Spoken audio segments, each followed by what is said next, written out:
muito, temos um carinho muito grande pelo pastor, pela Ana também, por toda essa igreja.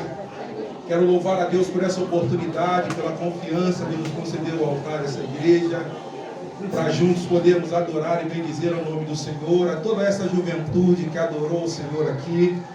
E quando nós chegamos, eu brinquei com os meus filhos ali, quando eles estavam cantando Jesus, meu guia é, eu falei, opa, essa é a música de negão. A gente gosta disso.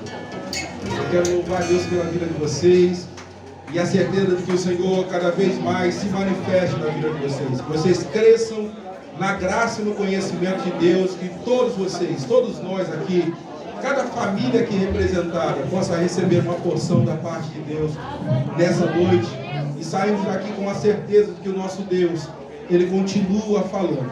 Ele é o mesmo ontem, hoje e será para todos sempre. Eu quero que você abra sua Bíblia comigo em Romanos, no capítulo de número 11. Louvado seja o nome do Senhor para todos sempre. Aleluia. Romanos, capítulo de número 11, e nós vamos ler a partir do versículo de número 33, e depois nós vamos terminar no verso de número 36, que é o tema dessa festividade. Aleluia. Trago um abraço da nossa igreja, Igreja Presbiteriana Celular de Cristo, e nós temos ali no Valparaíso, e nós estamos também no Jardim Gá, e nós como família estamos aqui há 2 anos em Santa Maria, e estamos ali também cumprindo o ID do Senhor. Viemos do Rio de Janeiro com esse propósito, para que o nome do Deus Todo-Poderoso seja exaltado. Então eu quero louvar a Deus por essa irmandade, por conhecer um pedaço do povo que vai morar no céu conosco, porque no céu não vai haver bandeira denominacional, no céu não vai haver usos e costumes, no céu vai haver um povo lavado e remido pelo sangue de Jesus e que estará com ele para todo sempre. Romanos capítulo de número 11, verso de número 33 ao 36 diz o seguinte: ó profundidade das riquezas, tanto da sabedoria como da ciência de Deus, quão insondáveis são os seus juízos e quão inescrutáveis são os seus caminhos. Porque quem compreendeu o intento do Senhor? Ou quem foi o seu conselheiro? Ou quem lhe deu a ele para que seja recompensado? Porque dele, e por ele, e para ele, são todas as coisas. Glória, pois, a ele eternamente. Amém e amém. E você pode fechar a sua Bíblia, coloque ela no banco qual você está sentado. Eu sei que o calor está muito grande, eu sei da dificuldade, cheio. Eu confesso aos irmãos que de vez em quando a gente tem que ficar um pouquinho fechadinho aqui no altar, mas é bênção de Deus, porque nós estamos em comunhão e nós vamos adorar a Deus. Nós estamos aqui como família, como igreja, para engrandecer e exaltar ao nome daquele que é digno de honra, de glória e de louvores para todos sempre. Aleluia!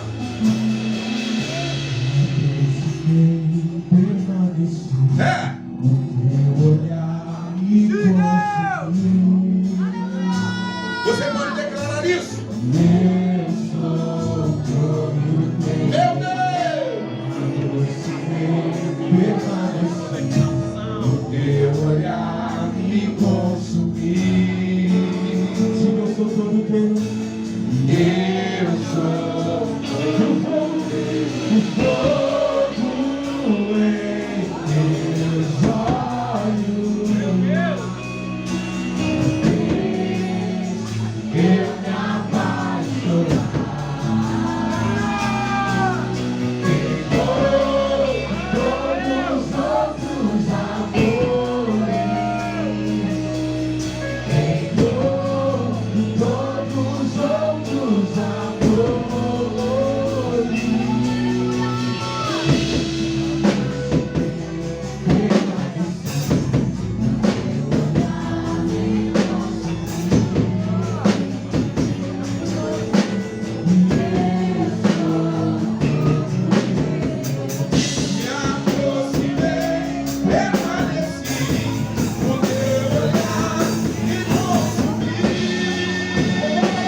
Ele ama a justiça e odeia a iniquidade.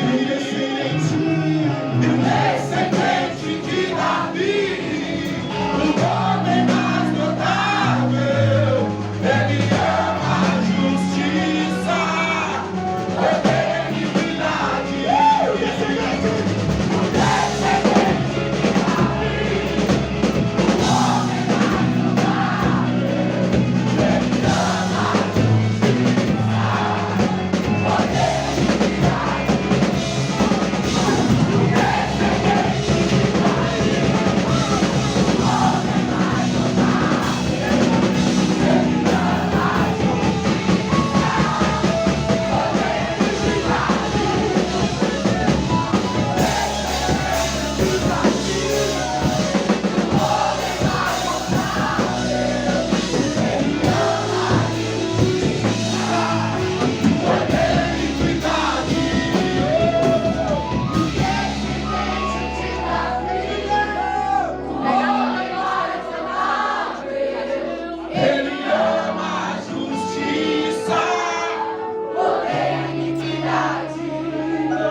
O descendente de Davi, o homem mais notável, ele ama a justiça. Só as vozes femininas agora, e o descendente de Davi, o homem mais notável, ele ama a justiça. As vozes masculinas proclamem isso. O descendente de Davi, o homem mais notável, ele ama a justiça. Todos, o descendente de Davi, o homem mais notável, ele ama a justiça. Odeia a iniquidade, e já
O que falar dentro de um tema tão profundo quanto esse?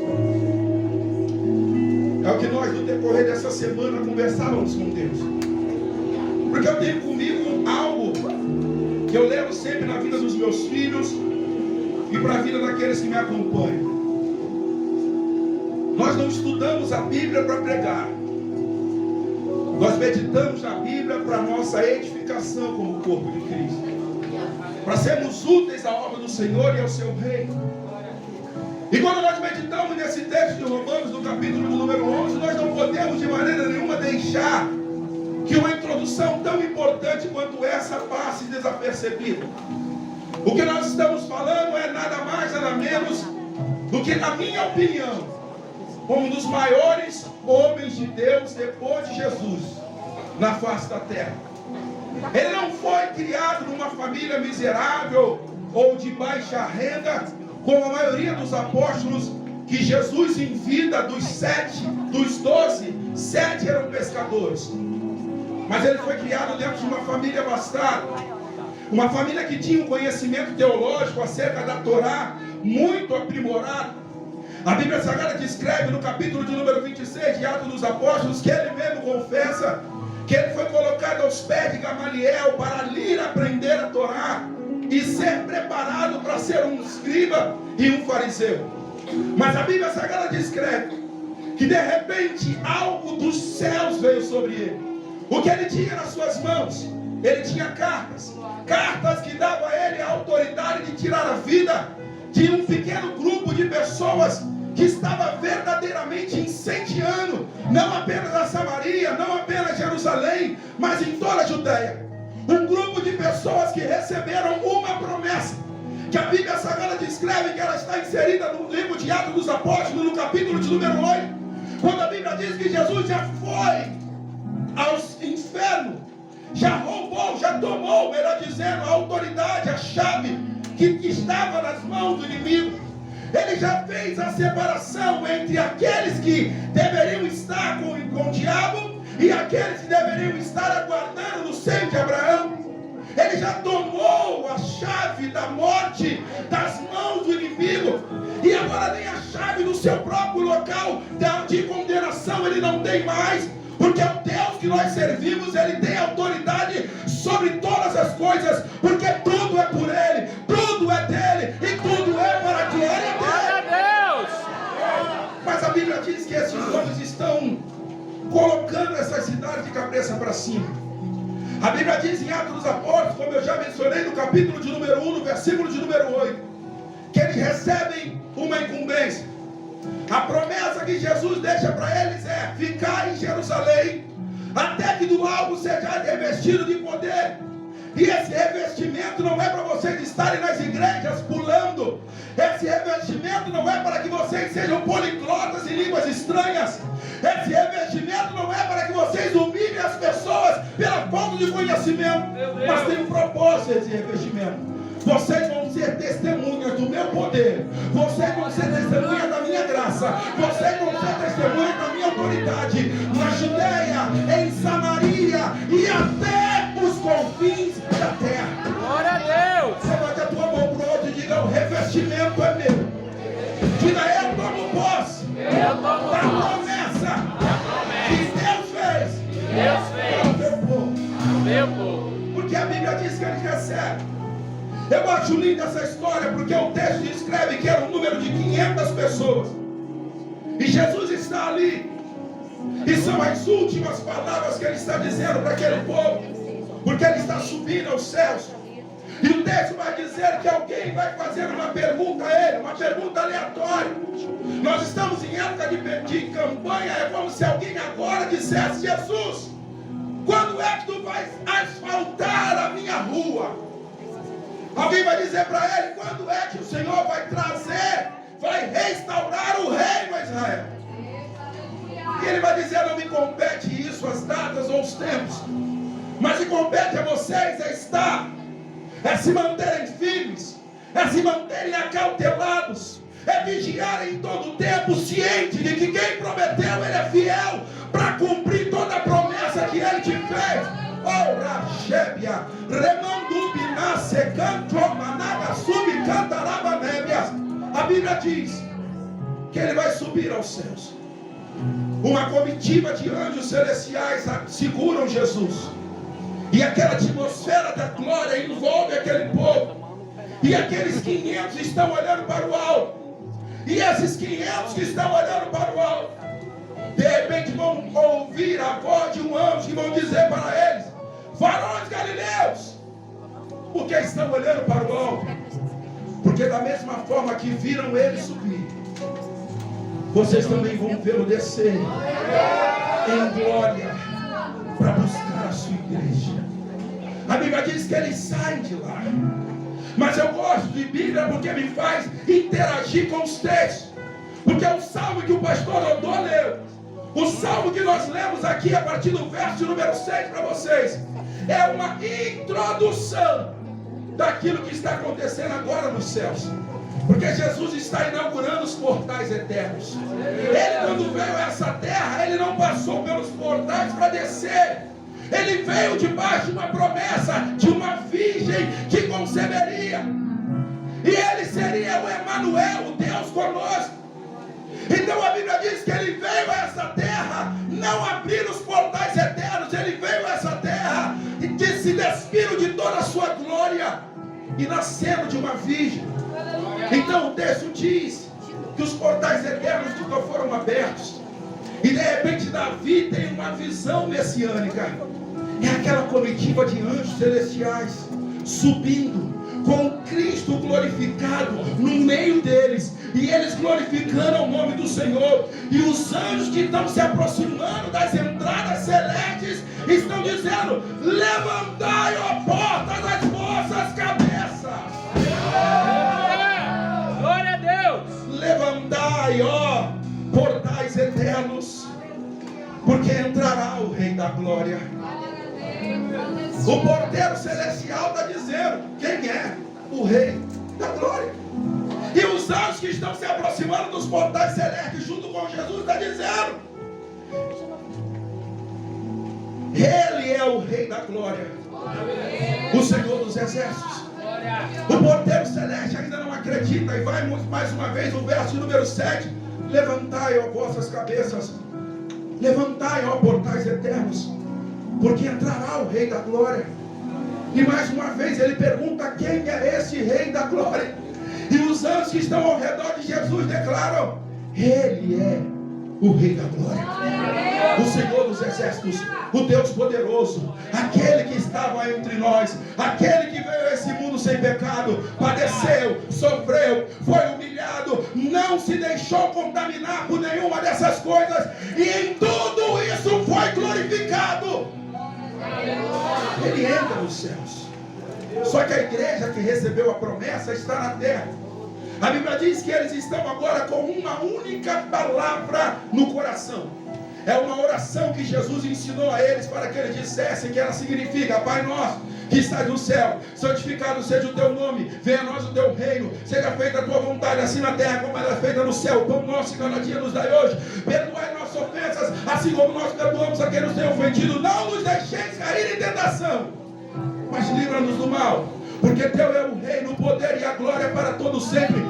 Esta era a liturgia de culto deles.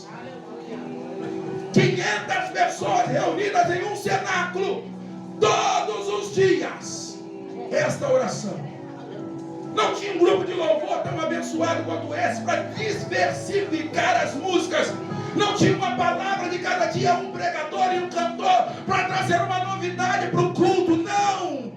Tinha uma promessa.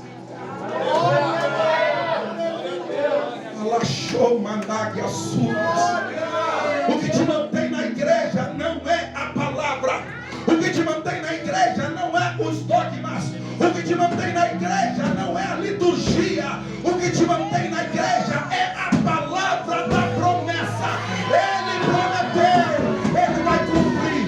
Eu vim pegar para crente aqui nessa noite que está passando por uma prova muito grande. Eu vim pegar para crente aqui nessa noite que já está desistindo da promessa. Deus me trouxe aqui como um profeta para te dizer: continua firme, Ele é fiel, continua firme, vai acontecer, continua firme, o Deus que prometeu, Ele vai cumprir. Só quem crê, levanta a tua mão pro alto aí e dá um glória a Deus bem gostoso nesse lugar.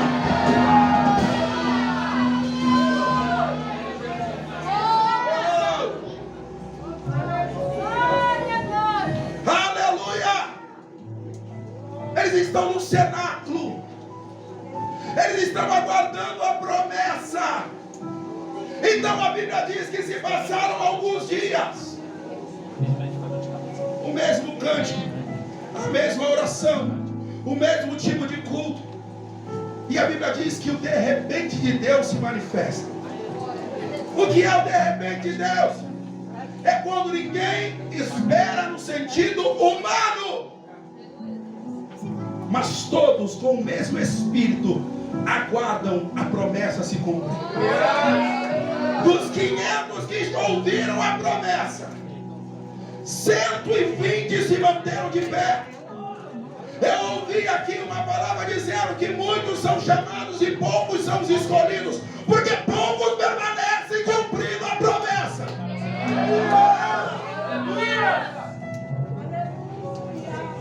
Poucos são aqueles que sabem esperar o Deus agir. Então a Bíblia diz que é o número de 120 que estão assentados no templo. E de repente, como um vento impetuoso,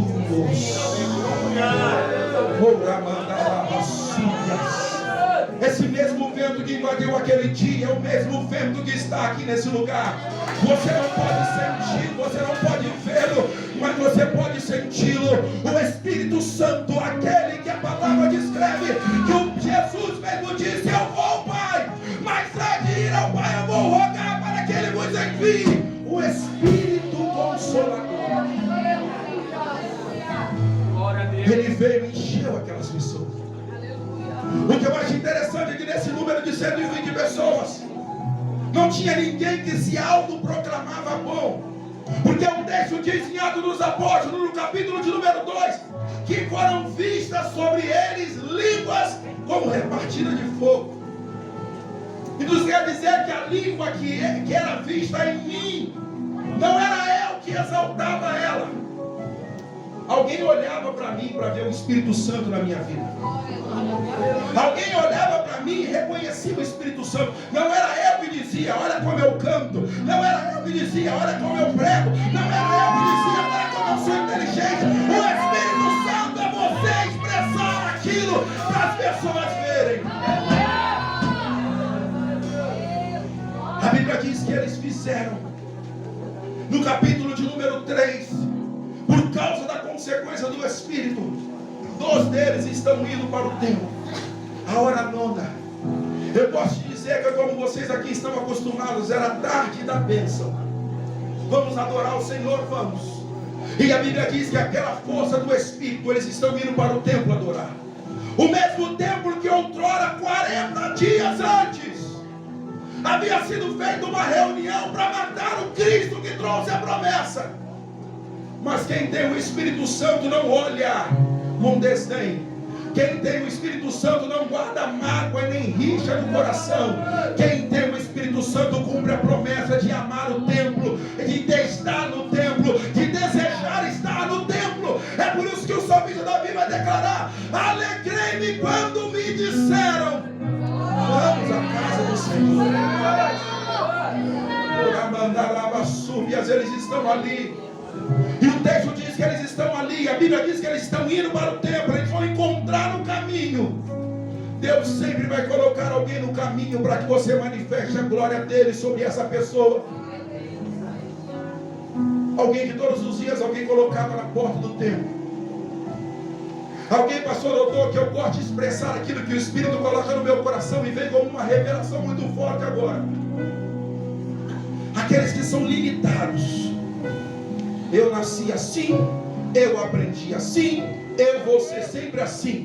E o Espírito Santo está dizendo: você não experimentou agora ainda a multiforme graça que eu tenho sobre a tua vida. Te limitaram, te colocaram próximo ao templo.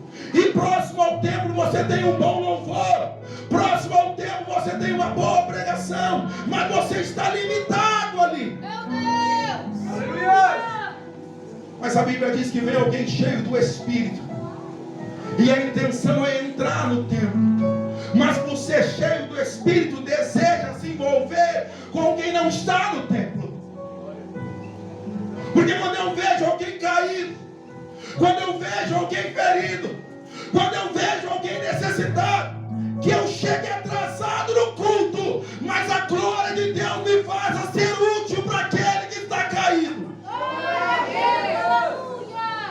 Bíblia diz que aquele homem vai olhar para Pedro e João, e Pedro e João, fitando os olhos neles, ele vai olhar para a necessidade daquela pessoa, e ele vai dizer: eu não tenho o que você procura, eu não tenho o que você quer, mas o que eu tenho eu te dou. Em outras palavras, Deus está dizendo: não é o seu sistema financeiro, não é a sua condição humana, não é a sua capacidade intelectual, mas é o poder de Deus se manifestando em você, que vai gerar a transformação na vida das outras pessoas. Esse é o evangelho que era pregado. E a Bíblia Sagrada descreve que agora vai se levantar um jovem que vai receber a autoridade dada pelo Sinédrio, levando cartas a Damasco para ali prender aqueles dessa nova tida seita. E essa autoridade leva eles a ponto de até ter a autoridade de tirar a vida, se fosse possível. E a Bíblia diz que vai este Paulo de Tarso. O texto escreve que ele está chegando em Damasco. E de repente ele vai ouvir uma voz que vai mudar a história da vida dele, uma voz que vai transformar as convicções, os achismos que tem dentro dele, e vai trazer a ele uma nova perspectiva, vai mostrar a ele uma nova visão, vai mostrar a ele verdadeiramente o que é o evangelho da graça e do amor de Jesus Cristo. E ele vai reconhecer essa voz como uma voz superior, porque a Bíblia Sagrada descreve que ele vai dizer: quem és tu, Senhor? E ele vai ouvir dessa mesma voz dizendo: sou eu, Paulo, a quem tu persegues. E o texto escreve que ele vai para uma rua chamada Direita. Eu amo isso, porque nessa rua chamada Direita é chamado lugar de refúgio de Paulo. É onde ali, com a visão perdida, cego, ele tem a oportunidade de refletir sobre o que era, o que ele era e o que ele poderia ser a partir desse encontro real e verdadeiro que ele teve com Jesus. E o texto diz: para que o Senhor pudesse mostrar a ele que era Deus, o Senhor vai chamar um homem simples, um homem do cotidiano daquela cidade. E o texto escreve que esse homem vai se aproximar de Paulo. E a Bíblia Sagrada descreve que o Senhor diz a ele: eu vou te mostrar, eu vou fazer com que você se aproxime dele, e quando você se aproximar dele, eu vou te mostrar a minha glória de tal forma que ele vai ser transformado pelo meu poder. Vai lá, porque você vai orar com ele. Eu vou em alguns seminários, queridos, e nesses seminários eu vejo alguns pastores de renome, até mesmo aqui em Brasília, e eles gostam de dizer em alto e bom som: ninguém pregou para mim. Eu aceitei Jesus lendo a Bíblia. Eu aceitei Jesus num sonho. E uma vez Deus me deu uma palavra como essa para um desses. Eu me aproximei dele e disse: eu posso ter 2 minutos contigo apenas. Ele disse: eu estou com a minha comitiva aqui, eu não sei se vai dar, mas tá bom, dá.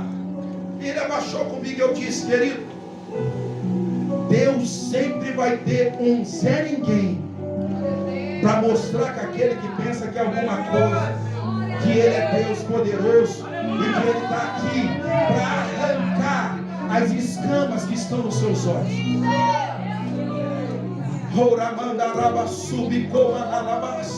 Deus sempre vai usar um Barnabé, Deus sempre vai usar um Ananias, Deus sempre vai ter alguém para mostrar para você: você não anda sozinho, você não vive sozinho, você depende de alguém, porque você faz parte do corpo, e por isso você faz parte daquele que reina para todo sempre.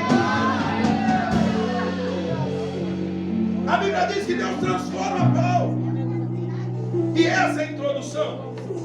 Romanos, eu costumo dizer, e eu anotei isso aqui, é, na minha opinião, um dos livros mais importantes da Bíblia.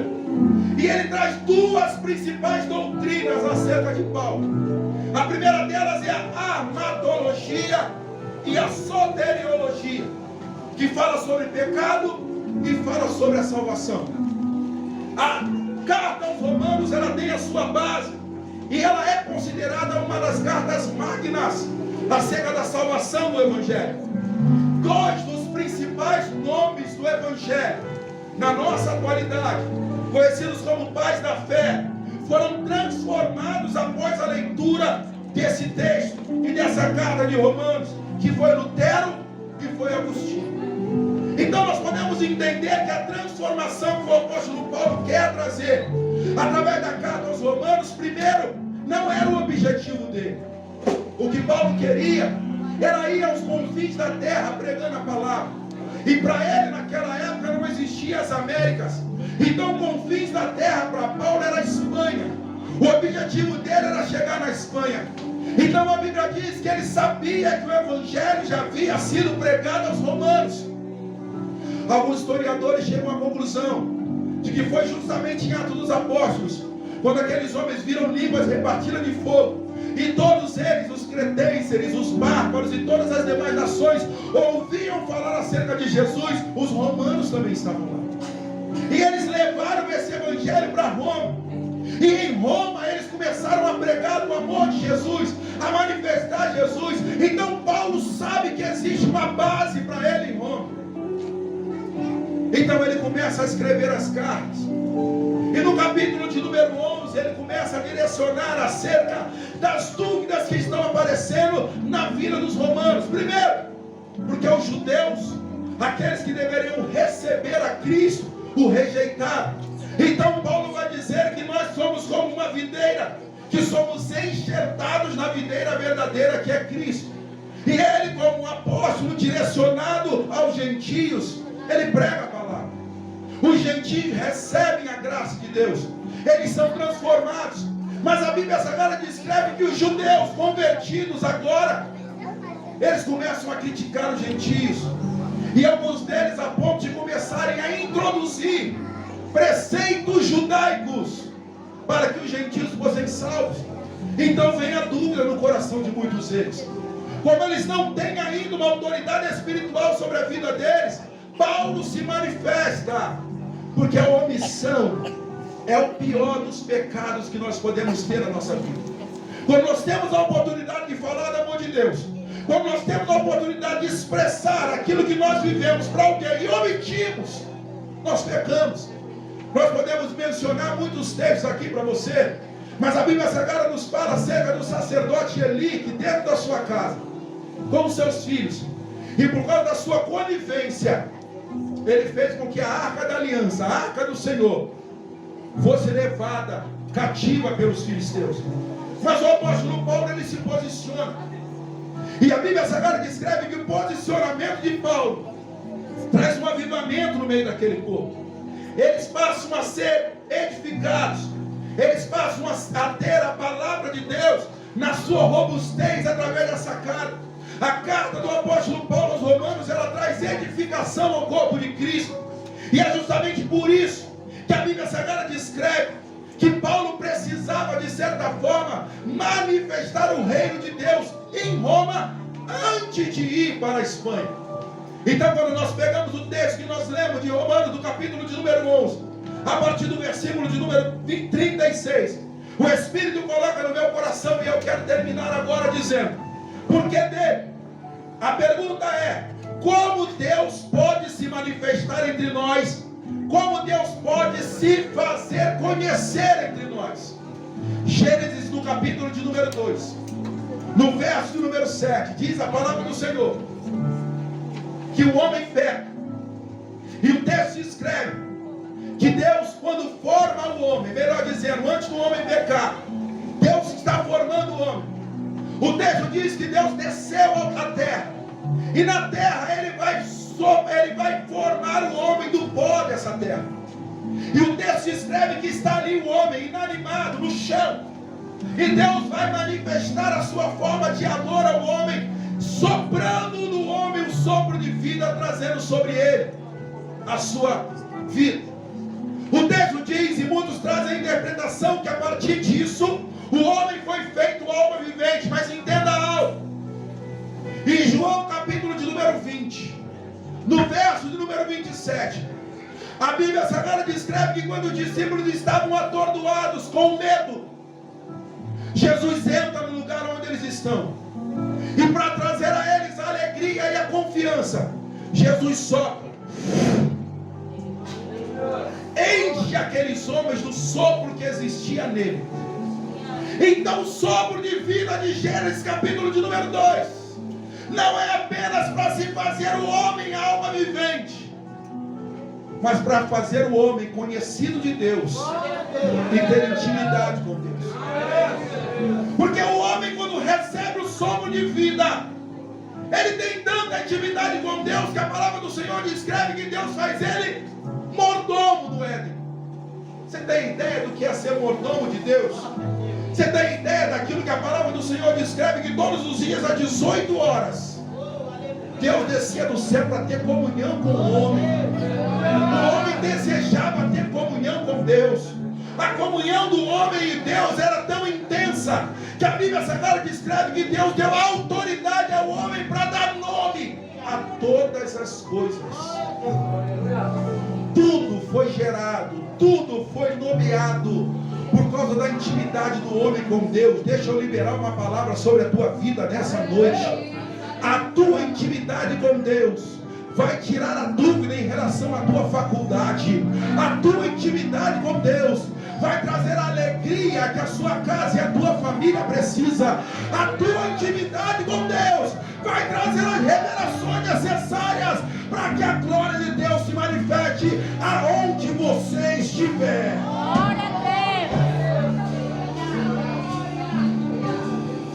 Deus. Então a Bíblia diz que o homem recebe a intimidade, mas o homem peca. A Bíblia Sagrada descreve que eles vão dar ouvidos à serpente.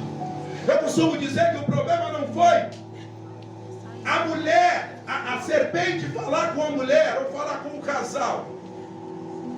O problema foi o casal dar ouvidos à serpente. Que nós precisamos estar com os nossos ouvidos sensíveis à voz de Deus e atentarmos somente para Ele. Muita gente vai dizer que você não pode, muita gente vai dizer que você não consegue, muita gente vai tentar te menosprezar, te colocar para baixo, dizer que você não vai conseguir absolutamente nada, mas tem uma promessa de Deus sobre a tua vida. A Bíblia diz em 1 Carta aos Coríntios, no capítulo de número 2, aquilo que os olhos não viram, o ouvido não ouviu, não tem chegado ao coração do homem, é aquilo que Deus tem preparado para aqueles que o amam e tem intimidade com Ele. Diga: Deus se faz manifestar. E eu creio nisso.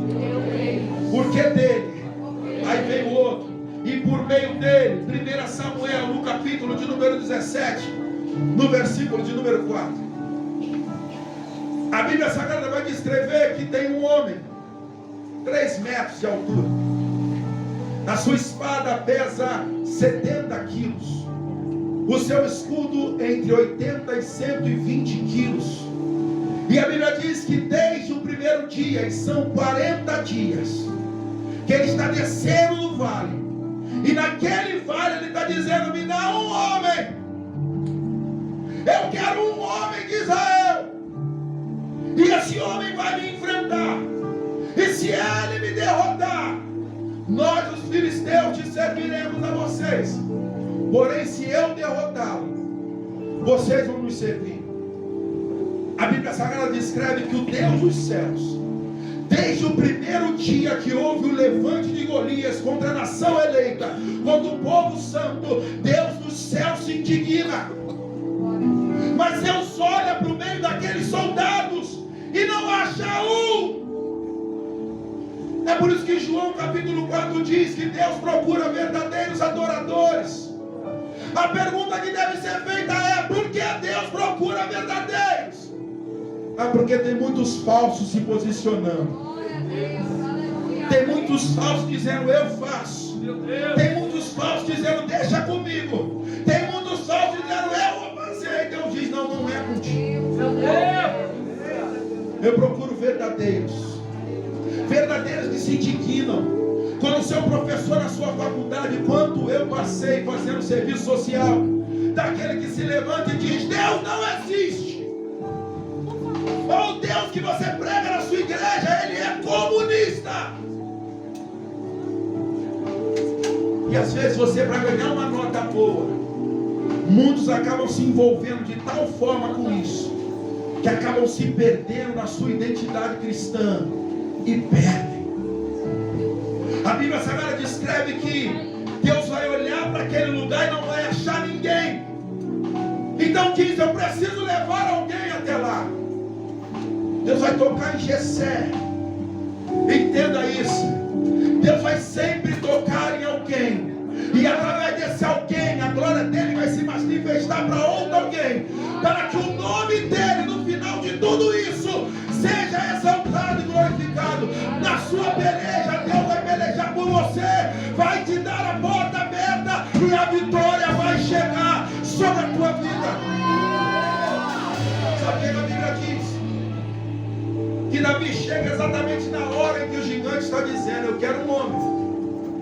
E se ele lutar contra mim, e se ele me derrotar, nós vamos te servir. Porém, se ele perder, vocês, israelitas, vão servir a nós, filisteus. A Bíblia diz que quando Davi ouve isso, ele não olha o tamanho do gigante, porque Davi está ali por meio de Deus. Davi não está ali para que o nome dele seja glorificado. Davi está ali para que o nome do Deus Todo-Poderoso seja exaltado, porque é por ele e por meio dele. Shebia, Oramandubiná, Sebia, Canchomanaga, Subigomanalabá. O texto sagrado descreve que quando Davi ouve aquela afronta, ele vai dizer: mas quem é esse incircunciso filisteu para se levantar contra o exército do Deus vivo? Quem é ele? Enquanto os soldados israelitas estão olhando para o tamanho do filisteu, Davi está dizendo: ele não tem aliança, ele não pode agir por meio de Deus, porque ele não tem aliança com Deus. Só pode agir por meio dele quem tem aliança com ele. Só pode tomar a palavra quem tem comunhão com ele. Só pode tomar a liderança quem tem comunhão com ele. Porque é por meio dele, para que o nome dele seja glorificado através da sua vida. Davi diz: mas quem é esse incircunciso? Eu vou. Você conhece a história, não vou me alongar nisso. Mas o texto sagrado diz que quando Davi desce, vai pegar essas 5 pedras, e ele volta. A Bíblia Sagrada diz que Saul vai olhar para Davi e vai dizer: não, peraí, moço, não vai assim não. Leva a minha armadura. Porque Saul é inteligente. Saul sabe que o Golias está no meio do vale, está lá embaixo, é um lugar mais profundo. Cada um deles estão nas extremidades das montanhas, o exército dos filisteus, e do outro lado o exército israelita. Então quem vê de longe não vai ver a armadura de Saul, vai pensar que é Saul que está vencendo, vai pensar que é Saul que está lutando. A Bíblia diz que quando Davi está andando com aquela armadura, ele não consegue. Por que ele não consegue, pastor? Porque não é dele. Então não tente usar aquilo que não é seu. Tem muita gente que sobe no altar e diz: eu vou cantar igual a Cassiane. Não dá, porque não é seu.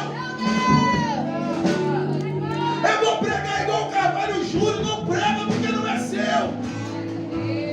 Aquilo que não é seu não dá para você usar. A Bíblia diz que Davi vai retirar de sobre si aquilo que o impedia de andar. Levanta a tua mão, deixa eu profetizar, porque eu sinto Deus aqui nesse lugar. Deus vai arrancar o seu sofisma, aquilo que você, a sua mania de grandeza, de achar que você é melhor do que A ou B. Deus está falando aqui nessa noite: eu vou arrancar aquela simbologia que você pensa que vai te levar em algum lugar, porque na simplicidade que eu vou te fazer grande, não é copiando ninguém, é aquilo que eu te dei, para que o meu nome seja glorificado através da tua vida.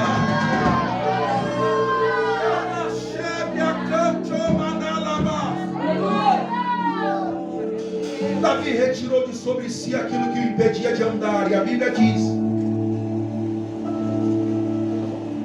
que Davi vai descer ao ribeiro.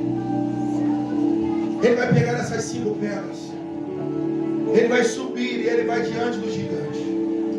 O gigante vai olhar para Davi e vai dizer: porventura sou eu algum cachorro para você vir a mim com paus e pedras?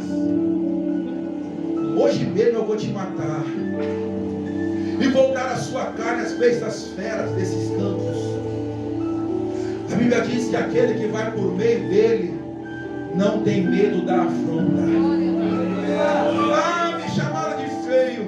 Ah, não vou mais na igreja, me chamaram de gordo. Ah, não vou mais lá porque me maltrataram. Se você está por meio dele, nenhuma dessas coisas vai te abalar. Você permanecer em pé, convicto, ciente do chamado que Deus te deu.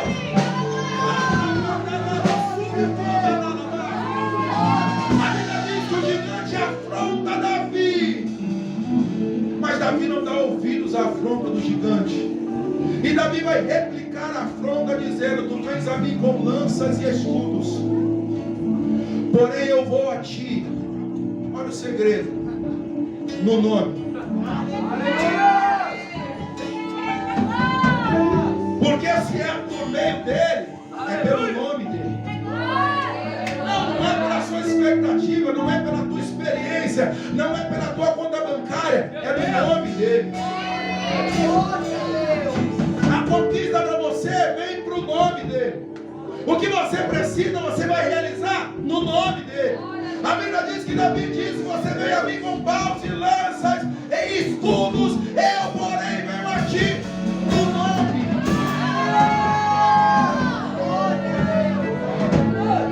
Porque tudo é por ele, para ele e por meio dele. São todas as coisas. É no nome de Jesus que você vai ter vitória. É no nome de Jesus que as muralhas vão cair. É no nome de Jesus que as portas vão se abrir. É no nome de Jesus que você vai viver o sobrenatural. É no nome de Jesus. Me permita compartilhar contigo algo que é meu. Quem mandou Davi falar isso? Teve um anjo que avisou ele? Algum profeta que chegou lá e disse: usa o nome? Não.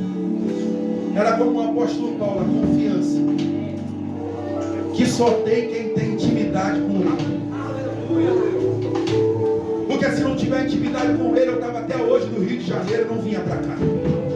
Se não era intimidade com ele, eu não saía da minha zona de conforto, pegando minha esposa e meus 2 filhos, e vinha para uma cidade que eu não sabia nem o nome, mas vim porque ele mandou vir, porque é por meio dele e é para ele todas as coisas.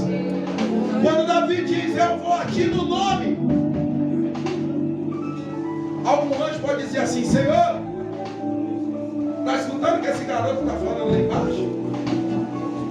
Ele disse que foi no teu nome, tu mandou. Quer que eu mando uma espada agora, flamejante agora, e mata esse Davi aí, esse abusado?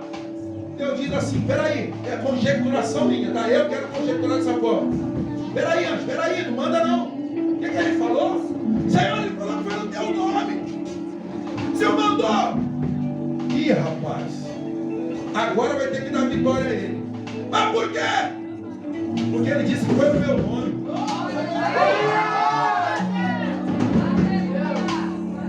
Se ele perde agora no meu nome, a vergonha não vai ser dele, vai ser minha. Se ele usou o meu nome, então dá vitória para ele. Sabe qual é o segredo da tua vitória? Sabe qual é o segredo para você viver o milagre? Exerça a tua fé e declare o nome, o nome, o nome, o nome.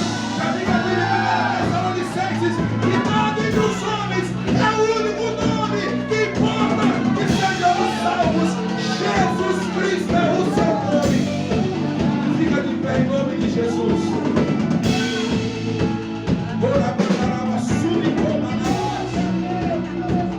E para terminar, porque dele, por meio dele e para ele. João capítulo de número 9, verso de número 3. Jesus está entrando em Jerusalém. É a chamada festa das águas. Todos os judeus de todas as partes estão reunidos em Jerusalém. O texto diz que Jesus está com seus discípulos. Ele está entrando na cidade. Os discípulos todos olham para um cego. E o texto diz que ele era cego de nascença. Ou seja, nunca viu a luz. Não sabia o que era a luz.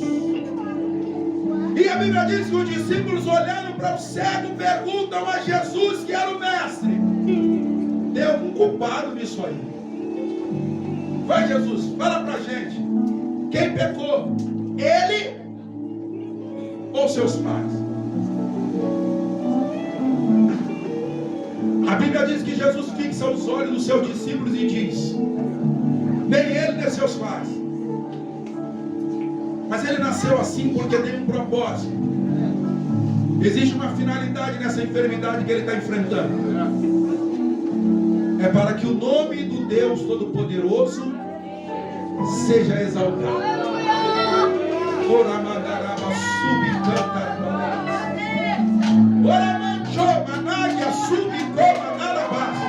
Ei, deixa eu te falar, você que levantou as mãos aí agora, tem uma unção de Deus sobre a tua vida.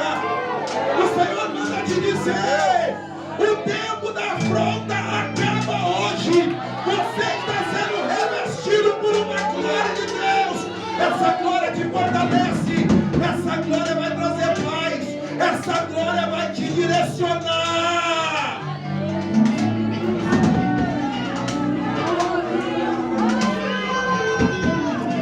Receba de Deus nessa noite fortalecimento espiritual.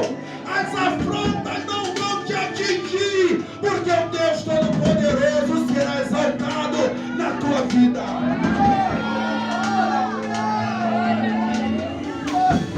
Jesus chama o moço cego.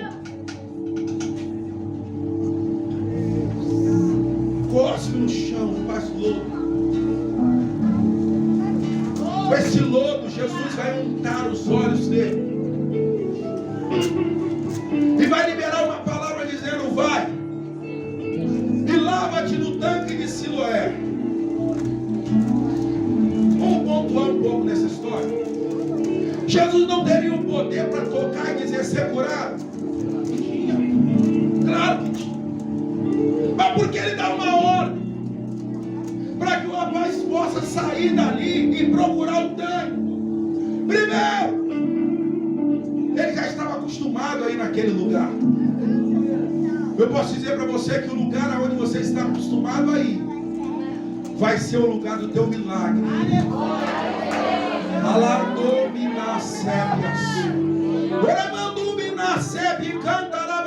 Vai ser lá. No lugar que você disse: estou indo lá de novo. É lá. No lugar do teu cotidiano, Deus vai gerar o teu milagre.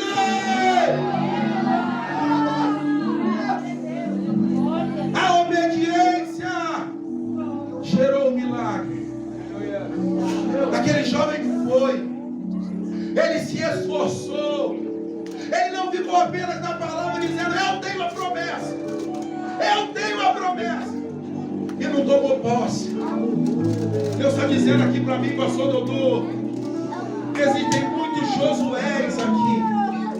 Pastor, simplifica isso. É aquele que Deus diz assim: não te mandei eu, esforça-te, tem bom ânimo, não pare, nem te espantes, pois eu, Senhor teu Deus, estou contigo por onde quer que andares. Tão somente esforça-te e não se aparte de ti, da tua boca, o livro dessa lei. Qual é a consequência? Medita nele de dia e de noite, para que te vá bem em todos os teus caminhos.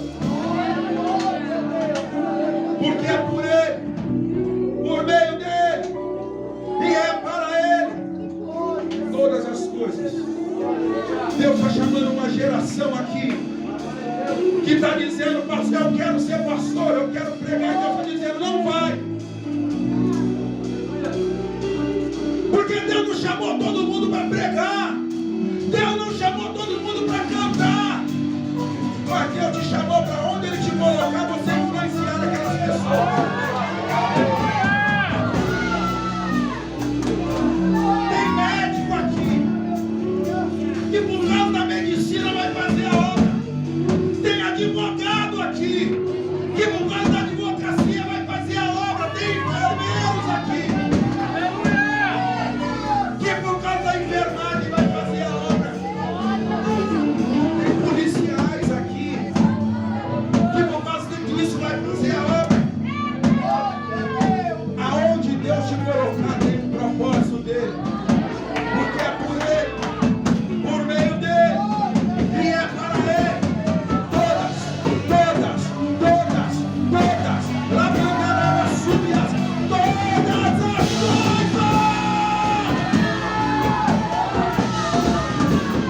pessoas viram o altar. Não é quando eu prego, é quando eu amo do altar. Eu gosto de orar na minha igreja no altar. É verdade. No altar tem cura. Aleluia. No altar tem transformação. No altar tem libertação. O espaço é curto. Eu quero parabenizar essa igreja pela quantidade de pessoas que vocês colocaram aqui. Então, já que não dá para vir no altar, o altar vai descer para ir lá.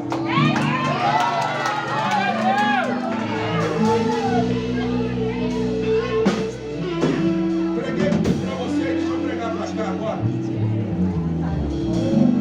A Bíblia diz nos evangelhos: Jesus está no deserto. Ele precisava testar os seus discípulos. Ele vai olhar para a multidão e ele vai dizer assim: que daremos de comer a essa multidão? Filipe, aquele médico que interrogava Jesus acerca de nos mostra o Pai que já nos basta. Esse vai dizer: Senhor, nem 300 denários seriam suficientes para alimentar essa multidão toda. Aí Jesus olha para eles e diz assim: vocês vão alimentar essa multidão. Mas como vocês vão alimentar a multidão? Eles saem por dentro da multidão procurando alguma coisa. O que eles procuravam? Dinheiro. Porque tem muita gente que julga se tiver dinheiro tem a solução. Tem muita gente que pensa que se ganhar na Mega Sena a obra de Deus está feita. O Deus que nós servimos é o dono do ouro e da prata. A Bíblia diz que eles vão achar um garoto. Que engraçado, todo mundo foi para lá para receber. O garoto foi para lá para entregar.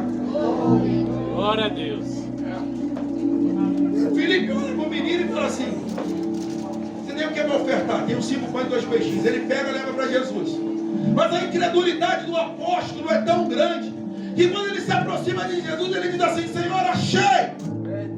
Mas o que é isso? Na mão de Filipe não é nada. Na nossa mão também não é nada. Qual é o segredo? Ele entregou na mão de Jesus. Porque é por Ele, por meio dEle e para Ele todas as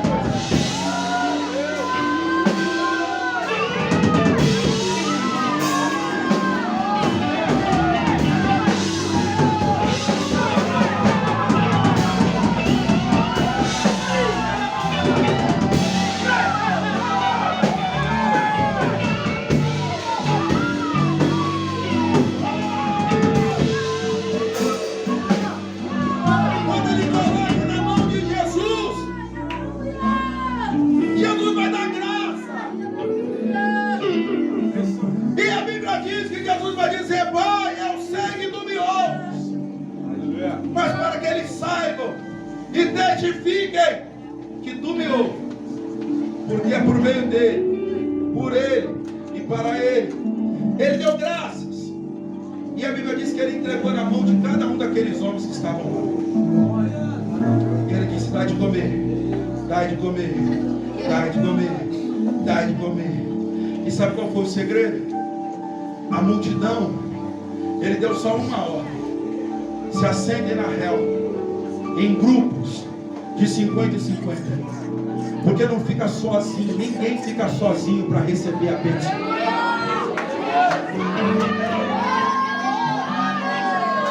Eu fui entregar para crente aqui que acha que é autossuficiente. Eu posso, eu tenho, eu sei. Sozinho você pode ir até mais rápido, mas se estivermos em unidade, a gente vai mais longe. A obediência da multidão foi ficar em grupos, e os discípulos receberam uma missão: vocês vão abençoar. Isso aqui, Ana Paula, porque tem autoridade de Deus. E deixa eu te dizer algo que está queimando no meu espírito agora. Deus está dizendo: eu não te conheço muito, de maneira superficial, e Deus nos conceda uma aliança verdadeira de famílias. Seu esposo, eu, minha esposa, você, nossos filhos. Eu creio que Deus vai fazer isso. Mas deixa eu te dizer algo. O Espírito Santo manda eu te dizer. Existe uma cidade, eu não sei se você é daqui ou se você é de outra cidade. Deus está dizendo, eu vou levar ela para a cidade da infância dela. Isso é bom demais. É bom demais. E Deus diz que vai gerar reconciliação através da sua vida. Vai ser um tempo. Não sei se é umas férias. Não sei o que Deus vai preparar aqui para te levar para lá. Mas eu estou dizendo, se prepara.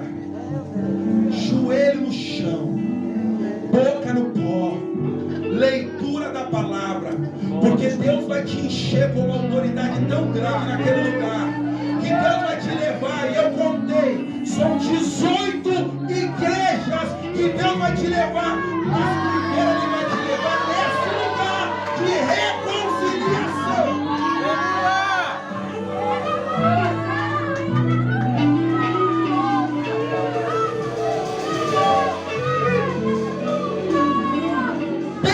Dizer que através da unção que Ele coloca sobre a tua vida, vai ter direcionamento para ministério grande naquele lugar. Porque tem uma igreja que vão tentar te menosprezar e vão dizer quem é ela.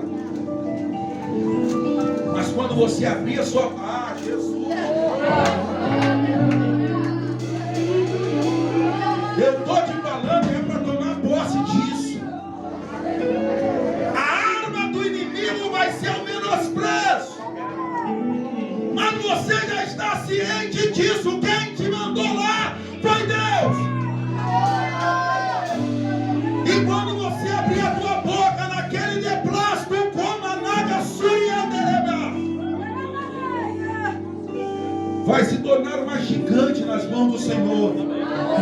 Porque é por Ele, por meio dEle e para Ele todas as coisas. Levante suas mãos, por favor, com todo o respeito que tenho por vocês, por amor de Deus, pela experiência que tenho, por aquilo que Deus quer fazer na vida.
O que a história nunca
Que entenda que o seu futuro, embora seja importante, não está na tua faculdade, mas está na sua busca pelo Deus eterno. E se levante uma geração que ame mais a Deus do que qualquer outra coisa, e que deseje a presença